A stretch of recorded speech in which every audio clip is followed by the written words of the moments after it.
ஒரு சில பேருக்கு லைஃப்பில் அந்த பேசிக்கான விஷயம் தெரியறதில்ல. நாம் எடுக்கிற எல்லா டெசிஷனுமே ஃபினான்ஷியல் டெசிஷன் தான்.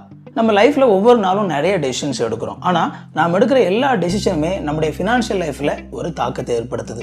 இது தெரியாமல் உங்களால் மணி சேவ் பண்ணவே முடியாது. ஸோ இந்த வீடியோவில் நம்ம எப்படி மணி சேவ் பண்ணுறது அப்படிங்கிறதான் பார்க்க போகிறோம். ஒரு சில விஷயங்கள் ஏற்கனவே கேட்டிருப்பீங்க, ஒரு சில விஷயங்கள் உங்களுக்கு புதுசாக இருக்கலாம்.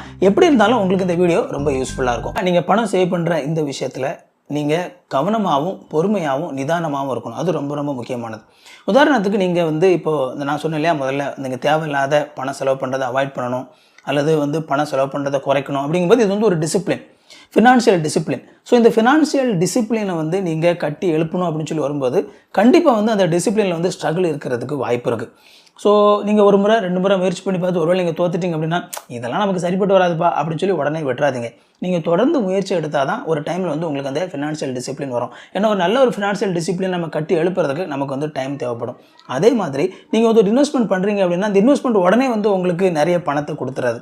அதே மாதிரி ஒரு பணத்தை ஏர்ன் பண்ணணும், எக்ஸ்ட்ரா கொஞ்சம் பணம் ஏர்ன் பண்ணணும்னு சொல்லி நினைக்கும் போது நினச்ச உடனே பணம் நிறைய வந்துடாது. நீங்கள் தொடர்ந்து கான்ஸ்டண்ட்டாக நீங்கள் தொடர்ந்து பொறுமையாக முயற்சி எடுத்துகிட்டு இருந்தால் தான் இதில் எல்லாத்துலேயுமே சக்ஸஸ் ஆக முடியும்.